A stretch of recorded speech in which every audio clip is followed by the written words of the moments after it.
credit scores are really, I gotta be honest, I think they're a joke, especially now that you see these TV commercials saying, hey, sign up with us and we can boost your score. Experian, I think, is doing this. Sign up with us and we can boost your score by 50 points. It's like, dude, you're paying money to get your score boosted. So what does that mean? You know, like the weight of what people put behind a credit score and like your credit worthiness, and that is supposed to mean something about you. I don't know, dude, it's kind of stupid, I think, anymore that you can just pay somebody to boost up your credit score. So I'm thinking maybe we start out where you tell your favorite joke.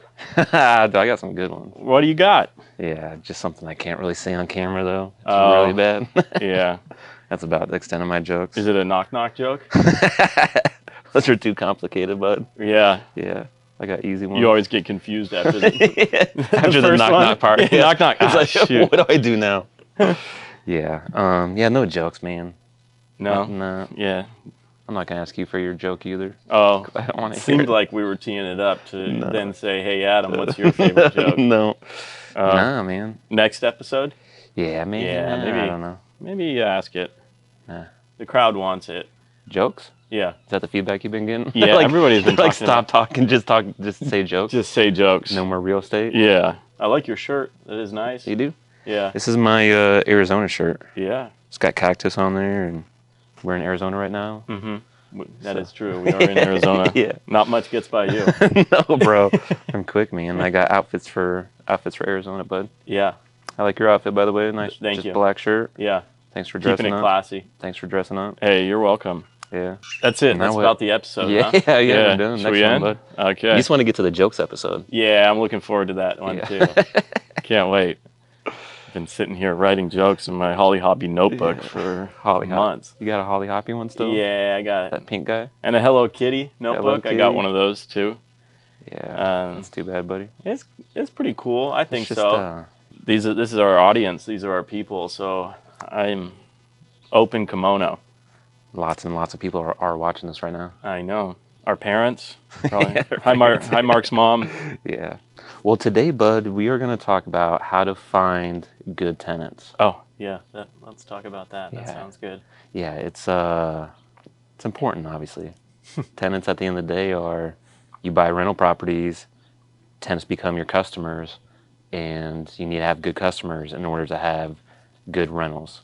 So I think, again, sometimes it sounds like it's common sense, but I think a lot of people don't put enough time or effort into really qualifying tenants and getting good tenants in there. Because again, that can be a game changer on how well an asset performs, is how good your tenants are. And really, at the end of the day, how good you treat your tenants. The better you treat your tenants, the more they treat your property like a home, plus the longer that they'll stay there, take better care of it, things like that. Because at the end of the day, in rentals, turnovers is what really kills you. You know, you can buy a great asset, undervalue, put money into the rehab, do the BRRRR method like we talked about, where you buy it, you rehab it, you refinance it, go out and do it again. But again, at the end of the day, the performance of that asset after you do that is dependent on the tenant. So really qualifying the tenant is a huge part of what we do for our business. Absolutely. And like you said, it's a huge differentiation between how the property performs, good or bad, or even just mediocre. It really is the differentiator. Yeah. And turnover is a big piece of that. And then how they treated your property. If every person leaves that place and it's in rough shape, or they're not paying, or any of those things, significantly impacts the overall financial performance of the property. And then when you think about multifamily, it's just exponential based on how many doors you have there. Yeah. So if you have 90 doors, you're going to have 90 problems if you don't have good tenants in there. Yeah, absolutely. No matter how much because for example, when we go into properties, we try to what we call tenant proof them. We'll put in commercial grade vinyl plank flooring instead of carpets, because that stuff can get really beat up and last for years and still look good. Mm-hmm. We'll do certain paints on the walls that have a high durability. So instead of having to repaint all the time, you can majority of times clean off the walls instead of having to repaint. So we do a lot of stuff to really tenant proof our properties, but still at the end of the day, majority of the time we're still, even when a tenant moves out and the place is nice and clean, you're still sticking usually between 500 to $1,000 into that unit, just doing various repairs on minor wear and tear stuff. Nothing that the tenant really did per se, but just having somebody living in a property for a year, 2 years, whatever it is, there's going to be some minor wear and tear, no matter how much you bulletproof that thing. So going in, 500 to $1,000 minimum. So again, if you have a lot of turnover, let's say you have a tenant in there, they happen to move out after 6 months for whatever reason, you have to get another tenant in. Within the course of a year, sometimes you can have a couple of turnovers on a property. It doesn't happen too often, but each time, let's just say it's $1,000, all of a sudden right there, that's $2,000 that went to turning over that property. And depending on what that property is, if it's a multifamily or single family, let's say it's single family, that $2,000 can eat up a lot of cash flow. Can eat up almost all your cash flow, depending on the numbers on it. Absolutely. And some of those, I mean, people talk about, okay, well, why not just pull that out of security deposit, for instance? That would be maybe one of those questions. Some of those things you may not be able to based on just sort of normal wear tear things that you're talking about. Sure. Or if the damage is, even more significant, it may be larger than their security deposit. Yeah. And if it's a real rough tenant, good luck trying to pull that out of that individual, right? Yeah. And then we haven't even really talked about the fact that some of those bad tenants also don't want to pay. That's so funny. I was just going to say that. Yeah. That's an important piece too. If you're not collecting rent, it's really tough to sustain the property, right? So, oftentimes, like with us, we try to do whatever we can to keep tenants in the properties, unless they're bad and they need to go, and then we'll facilitate that. But if somebody falls behind on payment, as long as they're communicating with us, we're working with them. So by the time we get to the point of having to evict a tenant, it's not like they're just one rent payment behind. It's something usually we've been trying to work with them on for months, trying to keep them in there, trying to help them out. Just talk about this all the time, just being good to other people, just be good to these people. So by the time, if it doesn't work out, by the time we're potentially going through that eviction process and or the tenant's moving out, that's 2 or 3 months worth of rent that we probably haven't collected. And like you said, on top of that, then any potential damages, then that's what really starts to snowball, and you can really start to hurt after a while. Sure. So I think that kind of lays a good groundwork of why you need good tenants, how we go out and find them, basically. How do we go out and do that? Maybe you want to lead us off, some basic requirements and how we go out and find them. So right now we probably source majority of our tenants from Zillow. So when you start to scale up and you get more properties, it's really important to track numbers on everything. And one of those is tenants. Where are you getting leads at? How many leads is it taken to get an application? How many applications does it take to actually find a good tenant that's qualified for the property? So a lot of our tenants right now we're getting from Zillow. We do post a Facebook Marketplace a little bit. And there's a few other online websites that you can go to that will syndicate out to other sites. You post it on their website and they'll syndicate it out to 5, 10, 15 sites, whatever that is. Sure. So finding good tenants. Yeah. So some of the basics we look for are, and this is kind of across the board, similar with other companies, but one, you want to make sure they can afford the rent. So we look for income, their gross income to be 3 times what the rent amount is. So rent's $1,000. We're looking for them to have gross income of $3,000. No prior evictions in the last 7 years, no prior felonies in the last 7 years. So what are we looking for? Maybe chat through a little bit on what specific qualifications we're looking for when we analyze potential tenants. Yeah, good question. So kind of across the board, this is similar with a lot of other companies too, is they'll look for your income being 3 times what the rent amount is, your gross income. So make numbers easy. $1,000 in rent, we're looking for $3,000 a month in income. We look for no prior evictions in the last 7 years, no prior felonies in the last 7 years. We do a credit pull once in a while on tenants as well. Typically with credit scores are really, I gotta be honest, I think they're a joke, especially now that you see these TV commercials saying, hey, sign up with us and we can boost your score. Experian, I think, is doing this. Sign up with us and we can boost your score by 50 points. It's like, dude, you're paying money to get your score boosted. So what does that mean? Like the weight of what people put behind a credit score and like your credit worthiness, and that is supposed to mean something about you. I don't know, dude, it's kind of stupid, I think, anymore that you can just pay somebody to boost up your credit score. So It's It it at can't. least is a data point, right? Yeah, I So was gonna like say you it could be a take these data point. different pieces Yeah, and it's not the end all be all, but it is a data point, which when you're trying to analyze, hey, is this a person who I've never met before, yeah, a good a person to be good able to person. fill the Yeah, property? Nice to have those different data points, at least to have some frame of reference. yeah, yeah. So besides those requirements, those are really the core things we look for to even process their application, because we try to be pretty transparent up front, saying, hey, this is exactly what we look for. If you don't meet this, chat with us beforehand before applying, so we can, because there's exceptions to a lot of different things. We'll chat with them maybe a little bit beforehand before they apply, but assuming that they meet these criteria, that's when we'll kind of move on to the application process and have them apply through us. So with us, the application process, it's pretty straightforward, but one thing we do look out for is a couple things. One is, did they submit a complete application? Ours is all online. We try to do everything paperless. But did they submit their ID? Did they submit their pay stubs? Things like that. How is their spelling on there? You know, like we have very specific instructions on how to fill out the application, because that's one thing we do look for. When somebody submits an application, we have an internal rating on how well they did. And that goes into the consideration of, do we want to rent to this tenant? Because do we want to rent to somebody that doesn't know how to spell, they're using a bunch of slang and you can't really decipher what they're trying to say, they're not following the directions on your app? That might not be the ideal tenant that you'd want in your property if they can't follow just really basic instructions up front. So I think that And rating system is kind of crucial for us. and it could be also a telltale sign of them not necessarily wanting that badly to be in your property either, or our properties, right? That Yeah, is an important piece of that too, right? Like you want them to want to be in there, and from that desire and interest and excitement, enthusiasm, that individual ends up being a better tenant, right? They're happy to be there, they're excited to be there. absolutely. So that's a nice piece too, is that you want them to, to kind of want to be there, right? Yeah, yeah, absolutely. So And that's part of it too. Also, is us doing everything online, like paperless. We don't have any paper mhm. leases, paper applications. Everything's done online, and that's for a purpose. One, it's way more efficient for everybody involved.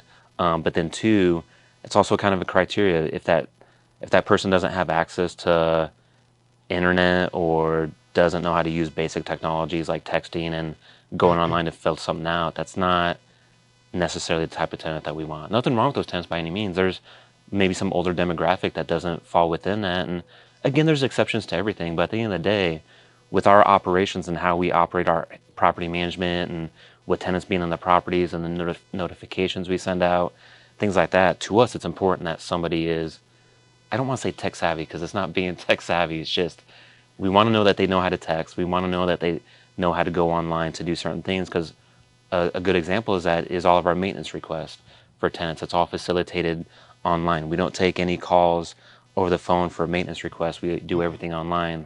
Again, for efficiencies, but then too, also helps things being tracked right away. As soon as they submit a request, we can look at it, press a couple buttons on our CRM system, and shoot out to a vendor right away, so we can facilitate through those things super quickly. So again, if they don't know how to get online, again, it's not quite the tenant for us. So another reason why we do a lot of stuff online and paperless and whatnot. Well, and just the obvious thing of somebody has to then take in the paper and manage that, and then take the data and then input it into the softwares that we are using. Yeah. Somebody would have to do that. Somebody would have to be present as well. You know, right now we're in Scottsdale, Arizona, and we're able to manage properties in the Midwest without being present, without being physically there. Yeah. And the minute that you start handling paperwork and somebody's going to mail that to you, or you have to have an individual meet them face to face, it really starts to complicate things and Yeah. it adds overhead, one, from a cost perspective, Absolutely. an Yeah. important piece of that. And then two, just the overall, just annoyance really of having to go out and do that piece of it. Yeah. And it's not very efficient to go and have to take all of this paperwork in and then No. input it. And at scale, maybe you can do it with one property, two properties, or Absolutely. whatever, Yeah. but the minute that it starts being 100, 200, 300 that we're managing, it really becomes a huge headache, right? Yeah. Absolutely. like you said, it's additional overhead that's not needed with the technology that's out there. And that's even kind of a side comment too. It goes on to when tenants make payments. Like we don't accept any checks. We don't accept checks. We don't accept cash. Everything is done through a third-party company that processes payments for us, so they can pay online through their portal. They do have an option to go into grocery stores and places like Walmarts and things like that to pay in person at the customer service desk. But when they pay there, again, that's all through that company's customer service, but that payment gets processed through our system. Because for a while, before we had this in place, we'd be getting a bunch of checks every month. And like it's kind of like one of the sexy things you see when you're like reading online, wanting to get into real estate, getting all this what they call mailbox money, which is great. But then after a while, like you said, when you're scaling up, now you got all these checks and it's a pain in the balls. Yeah. Then you have to track the checks. Hey, did I get this one? And who is a check from? There's often times where it was like a starter check or there wasn't info on the check, and it'd just be a check for $500, $1,000. Now it's like, okay, now we have to try to take all the time to figure out who did this payment come from, and it's dude, pain. Or from some of the assistance folks that send you a check, and then you have to figure out, okay, which person in all of my properties is this for? Thank you. We really appreciate the check, but can you give us a little bit more details? Yeah, absolutely, man. Yeah, so I would say... and I guess for everybody's reference, by the way, the payment processor we use is a company called PayLease. So if somebody was looking for... payment processor, there's a bunch of different ones out there, but we use PayLease. Yeah, and a big thing with them, it took us a while to find a company that would still accept cash payments, because we did buying properties in the Midwest, like when we're buying portfolios, sometimes there's older tenants that have been in the properties for a super long time, and they've paid by check or cash, and again, some of that older demographic, or just other people too, converting them over to pay online, sometimes they're not comfortable with it. So it was important to us to find a company where they could still, if they wanted to, pay by check or pay cash, but not have that be facilitated through us, but through that payment company. And PayLease was, at the time, this is maybe a few years ago now, but at that time, they were one of the few out there that had that option. So that's it's been huge for us. And then specific to the cash check piece, it's not us actually taking that in. That's an important piece. Like the cash, they could go to specific stores, right? The Walmarts, The Walmarts. The grocery stores. And be able to process that cash, and then it translates into our accounting software and payment processing. But it's not them sending us an envelope of cash. It's kind of an important piece of that. And us just talking about checks, we're also not taking in their checks. It's, again, handled through this payment processor. So, again, kind of hands off from us. We see that transferred into our bank accounts, and it also tracks from an overall financing perspective or financial perspective on income reporting as well. Yeah, and as soon as they pay, it hits our system immediately, and then we have an assistant that will go through and reconcile the ledgers and whatnot. So we always have real-time, up-to-date data on who's paid, who hasn't, versus the old process where you're receiving those checks physically. Sometimes those checks, you'll get them, but then sometimes they'd sit around for a few days until you got a chance to go through them. And again, if they didn't properly fill them out, or you have to figure out who's who, then that could lead to some additional delays. And all this time, there could potentially be some late fees hitting where they sent you the check, so they shouldn't get a late fee. So now that's another issue. It's okay, now we found this person, this is their check, now we got to go back into the system, remove their late fee. So it's a cluster, man. That's a whole different tangent. I hear you, brother. So I would say another big part of application processing is verifying landlord and employer references. Yeah. There's been a handful of times in our experience, I know with a lot of other investors too, where sometimes a tenant may come in and not be employed, but yet they'll put employment on there and it happens to be their friend. So we'd call up and we'd call and verify, and it sounds legit, but you do a little bit of background digging on who you're actually calling can lead you to be like, okay, this guy is not his employer. And then obviously that's automatic disqualification right there, but it doesn't happen too often. Don't want to say, hey, it's every time, but it doesn't happen too often, but it's something that definitely anytime they're sending in income documents, previous landlord references, you always want to verify that, and especially landlord references, you can learn a lot about a tenant. They can look really good on paper, but then once you talk to that previous landlord, that can really open up a lot of things that you can only find out by talking to a previous landlord that they were with. Sure. And the good ones have those ready and willing. Yeah, absolutely. Hey, do you mind being a reference for me? And any of previous landlord would be happy to do that. Yeah. Just as we would be for any of our tenants that are moving or whatever the case may be. Absolutely, yeah. So it goes a long way to have that reference, and goes a long way to have that reference on a negative perspective as well, or don't have any references to give is a pretty good telltale sign as well. Yeah, and that's a nice thing too. It's a landlords. It's a common thing. You need to verify landlords or previous rental history, things like that. So landlords, it's a small community. So when you're calling to verify, they're more than happy to give you the real lowdown on how that tenant was.